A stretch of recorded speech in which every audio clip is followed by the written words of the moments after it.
A man was walking near an abandoned swamp when he heard desperate cries for help. What he found left him speechless.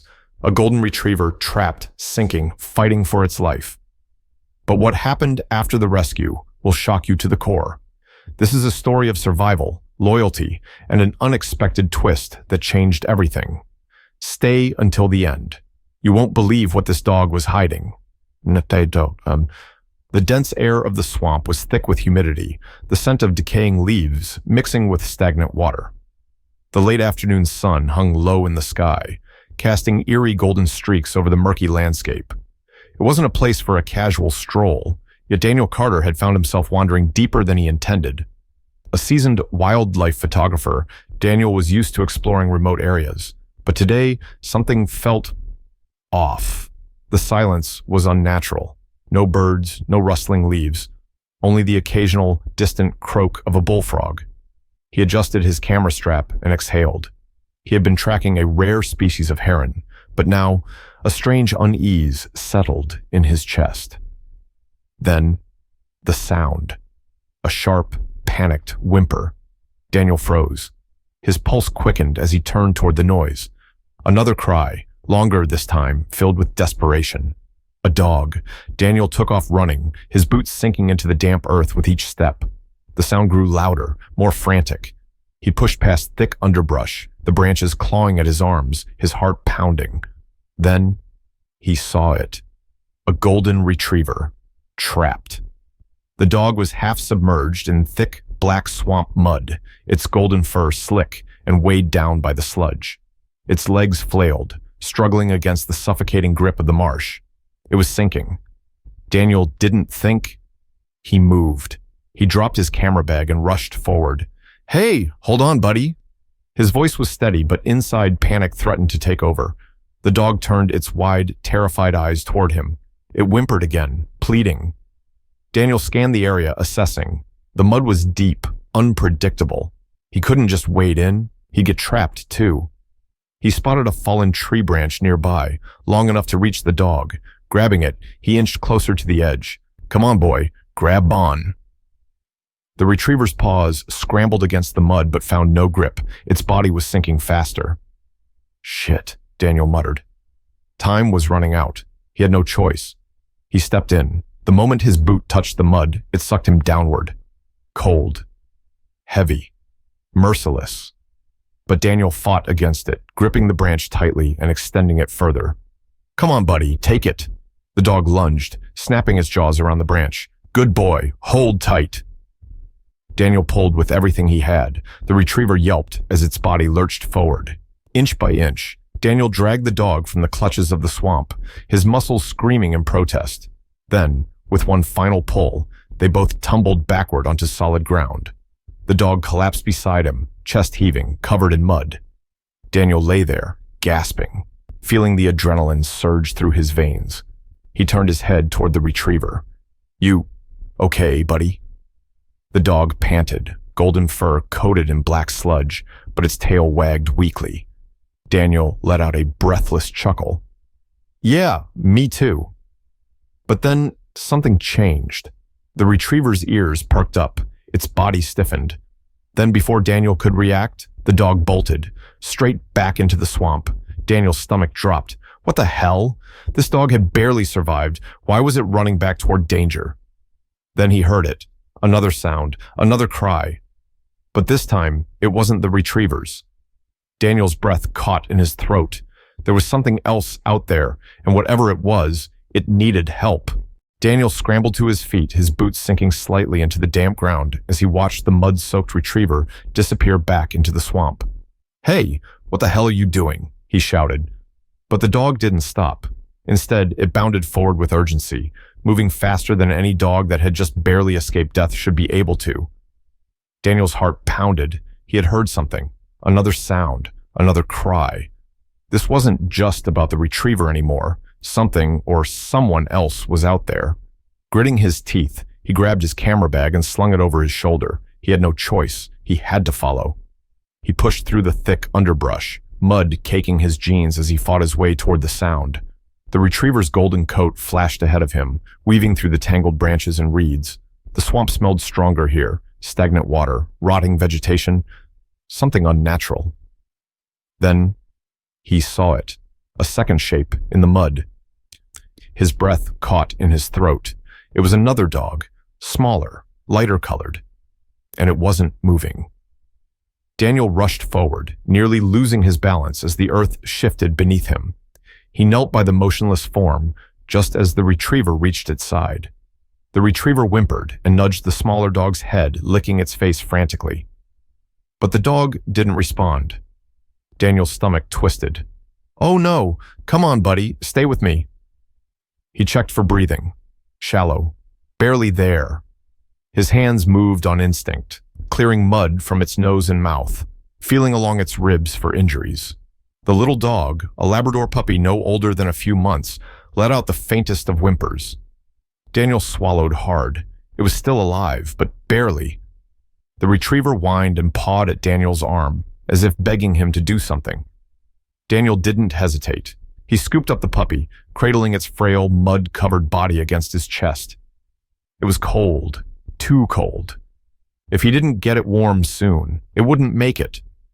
The retriever barked once, sharp, urgent, then bolted ahead back towards solid ground. Daniel ran after it, his breath coming in sharp gasps. Every step was a battle against the thick, clinging swamp mud. His boots threatened to stay behind with each movement, but he refused to slow down. The retriever led him out of the worst of it, back onto the firmer earth near the tree line. The swamp was still at his back, but now at least he had a chance. He dropped to his knees and pulled off his jacket, wrapping it around the trembling Labrador pup. "Come on, little guy. Stay with me," he murmured, rubbing the puppy's body to generate warmth. The retriever whimpered, ears flat, tail low, eyes locked on the smaller dog. Then, the pup twitched. Daniel's breath caught. A second later, a weak cough escaped the little dog's throat. The retriever barked, a sound of pure relief. Daniel let out a shaky laugh. "That's it, buddy. You're a fighter, aren't you?" But then, something made the retriever freeze. Its ears snapped forward, its body tensed. Daniel's stomach clenched. Then he heard it. Another sound. This time, not an animal, a branch snapping. Something, or someone, was watching them. Slowly, Daniel turned his head toward the darkened tree line. And that's when he saw the figure standing there, half hidden, silent, unmoving. Someone was out there, and they had been watching the whole time. Daniel's breath caught in his throat as he locked eyes with the shadowed figure standing just beyond the tree line. The retriever let out a low, wary growl. Whoever this was, they weren't supposed to be here. Daniel instinctively tightened his hold on the Labrador pup, feeling its small, frail body rise and fall with uneven breaths. He could still feel the chill of its damp fur through his jacket. He had seconds to decide. Fight? Run? Speak? The figure stepped forward. The sunlight, now dimming into late afternoon, revealed more details. A man, tall, lean, wrapped in a dark, mud-streaked jacket. His face was shadowed beneath a hood, but Daniel could see his eyes, and they weren't friendly. Daniel squared his shoulders. "Who are you?" His voice was steady, but his pulse hammered in his ears. The man didn't answer. Instead, his gaze dropped to the puppy in Daniel's arms, a strange flicker of recognition. Then, the man's jaw tightened. "Give it to me," he muttered. Daniel stiffened. "What?" The retriever growled again, stepping in front of Daniel, protective now. "Excuse me?" Daniel said, gripping the puppy tighter. The man took another step forward, voice lower. "That's my dog." Daniel's blood ran cold. Something wasn't right. The way the man said it, flat, emotionless. No panic, no desperation, no relief, just cold possession. Daniel's instincts screamed at him. He had met good people, people who loved their animals. This wasn't one of them. His mind raced. If the Labrador had been his, why was it abandoned in the swamp? Why had the retriever fought so hard to save it? Why had the puppy been on the brink of death? Daniel took a slow step back. I found him in the mud. He was dying. The man's expression didn't change. "He's mine."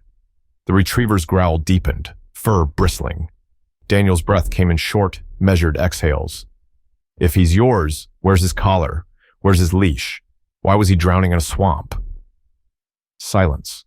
The man's eyes darkened. Daniel could feel it. Danger. This wasn't a man who lost a pet. This was a man who threw something away, and now he wanted it back. Daniel set his jaw. No, this puppy had fought for its life. The retriever had risked everything to save it, and Daniel wasn't about to hand it over to the person who let it die.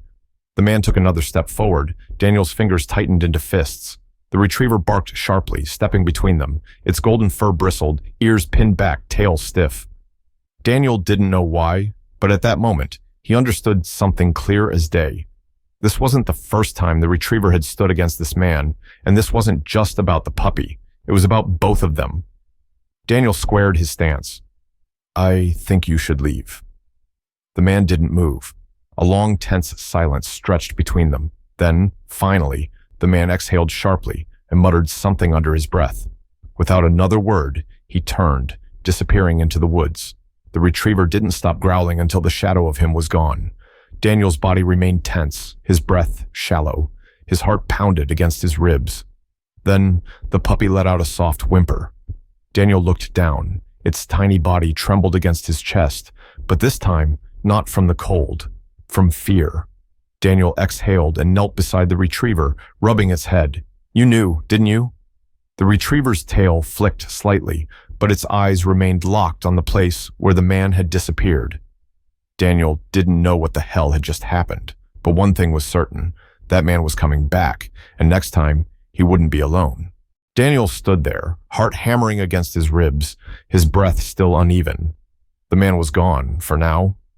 The retriever finally stopped growling, though its ears remained perked, alert. The puppy whimpered softly against Daniel's chest, its tiny body still trembling. Daniel exhaled, forcing himself to think. Who the hell was that guy? And more importantly, why did he want this puppy back so badly? His gut told him one thing. This wasn't about a lost pet. Something was wrong. The way the retriever had stood between them, the fear in the puppy's body, the cold, empty way the man had spoken. Daniel swallowed hard. He needed to get out of here, now. He turned to the retriever. "We need to go, buddy." The retriever didn't move at first, still focused on the trees, as if waiting for something to step back out of the shadows. But then, after one last look, it turned and followed as Daniel began moving toward his truck. Every step felt heavier, like something unseen was watching him. When they finally reached the vehicle, Daniel carefully placed the puppy in the passenger seat, wrapping it tighter in his jacket. The retriever hesitated. It stood by the truck, looking back toward the forest. Daniel opened the door. "Come on, I'm not leaving you out here." The retriever let out a breath and finally jumped into the back seat. Daniel shut the door, locked it, and started the engine. As he turned the wheel and pulled onto the narrow dirt road leading out of the swamp, his eyes flickered to the rearview mirror. The road behind him was empty, but the uneasy feeling in his gut, still there. 30 minutes later, at the cabin, Daniel's small cabin was tucked away in the woods, isolated, quiet, and usually safe. But tonight, it didn't feel that way. He had barely stepped inside when his phone vibrated in his pocket. A text from an unknown number. Daniel's chest tightened. He pulled out the phone and looked at the screen. "That dog isn't yours." Daniel's breath hitched. His grip on the phone tightened. A second message came through. "Leave it outside. Walk away." Daniel's skin went cold. His eyes snapped to the front door. The locks were in place. The blinds were down. But suddenly, it didn't feel like enough. This guy had found his number, which meant he knew who Daniel was, knew where to find him. The retriever let out a low growl from the corner of the cabin. The puppy, now lying on a blanket near the fireplace, whimpered. Daniel's mind raced. This wasn't random. He had just stepped into something bigger than a simple rescue, and he needed to find out what the hell was going on before it was too late. Daniel's pulse thundered in his ears as he stared at the message on his phone. "That dog isn't yours. Leave it outside. Walk away." His stomach twisted. This wasn't just about the puppy. It never had been. The retriever let out a deep, wary growl from across the room. The Labrador pup, still wrapped in Daniel's jacket, whined softly near the fireplace. Daniel took a slow breath, forcing his mind to focus. This man, whoever he was, knew who Daniel was. And worse, he knew where to find him. Daniel's fingers moved over his phone, blocked number. No way to call back, no way to trace it. But there was another option. He grabbed his laptop from the small wooden desk in the corner of the cabin and flipped it open. If this guy had his number, maybe there was a way to trace him back. Daniel wasn't just a wildlife photographer. He had spent years as an investigative journalist before retreating into the solitude of nature. And if there was one thing he had learned in that life, it was this: everything leaves a trail. He pulled up a search window and started typing. First, missing dog reports. Nothing. Then criminal records tied to animal abuse. And that's when he found it. A report from 6 months ago. A dog-fighting ring busted in a rural town just 40 miles from here. Over 24 dogs had been rescued, but some had disappeared before authorities arrived. Daniel's blood ran cold. The Labrador puppy, the retriever. Were they part of that? Had they escaped? His mind flashed back to the retriever's fierce loyalty, the way it had protected the puppy, the sheer terror in its eyes when it saw that man. This wasn't just a stray pair of dogs. They were survivors, and now someone wanted them back. Daniel clenched his jaw. Not a chance in hell. A sharp thump outside made him freeze. The retriever snapped to attention, ears perked, muscles tensed. Daniel's breath hitched. He wasn't alone. He closed the laptop and grabbed the rifle from beneath his couch. Slow, cautious steps brought him to the window. He lifted the edge of the curtain just an inch. At first, he saw nothing. But then, a shadow. Moving just beyond the tree line, Daniel's pulse hammered. Then, his phone vibrated again. Another message. Last warning. Daniel's grip tightened on the rifle. His gaze flicked between the shadow outside and the screen in his hand. He had two choices: run, leave the dogs and disappear, or fight. Daniel exhaled. There was no choice. His fingers moved swiftly over his phone, 911. He hit call. As the line connected, he whispered, "I need help, now." Because something told him tonight was going to end in blood. The line clicked. 911, what's your emergency? Daniel kept his voice low, his eyes locked on the shadow outside. There's a man outside my cabin. He's dangerous. I think he's been tracking me, tracking these dogs. The operator's voice remained calm. Are you in immediate danger? Daniel's grip tightened on the rifle. Yes. The retriever let out a low growl, pacing near the door. The puppy, still wrapped in Daniel's jacket, whined softly from the corner. Stay on the line. Officers are being dispatched. Daniel swallowed. Too slow. Whoever this guy was, he wasn't the type to just wait. Then another noise, not from the trees, from the back of the cabin. Daniel's breath caught. He spun around just in time to see the doorknob twitch. Someone was already inside the porch. Shit. Daniel backed up, rifle raised, muscles coiled. The next move would decide everything. Then, a loud bang. The door burst open. Daniel fired instinctively. The gunshot shattered the silence, echoing through the night.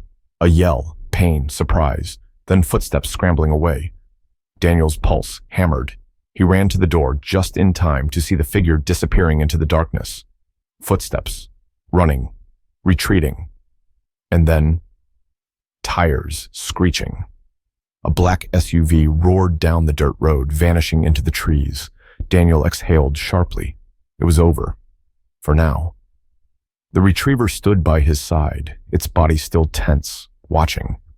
Daniel knelt beside it, running a hand through its mud-streaked fur. You did good, buddy. The dog let out a heavy breath, finally relaxing. Then, sirens. Red and blue lights flashed through the trees, and within moments, officers were at his door. Daniel stood, rifle lowered, his body still shaking with adrenaline. But there was one thing he knew for sure. He wasn't letting these dogs go. 1 week later, the puppy stretched lazily on the blanket near the fireplace, its fur finally clean and golden again. The retriever sat at Daniel's feet, chewing on an old rope toy. Daniel exhaled, sipping his coffee, finally at peace. The authorities had investigated the man who had come after them. It turned out he was connected to a network of illegal dog fighting rings. The retriever? Likely a survivor, one that had escaped and refused to leave the puppy behind. And the Labrador? Meant to die in that swamp. But he hadn't, because someone had fought for him. Daniel reached down, scratching behind the retriever's ear. "Looks like we're stuck with each other, huh?" The dog wagged its tail, nudging Daniel's hand in silent agreement. The puppy let out a sleepy yawn, and for the first time in years, Daniel didn't feel alone. Some bonds, no matter how unexpected, were meant to last forever. If this story inspired you, make sure to like the video, subscribe to the channel, and turn on notifications for more incredible rescue stories. And tell us, what would you have done if you were in Daniel's shoes? Drop your thoughts in the comments below.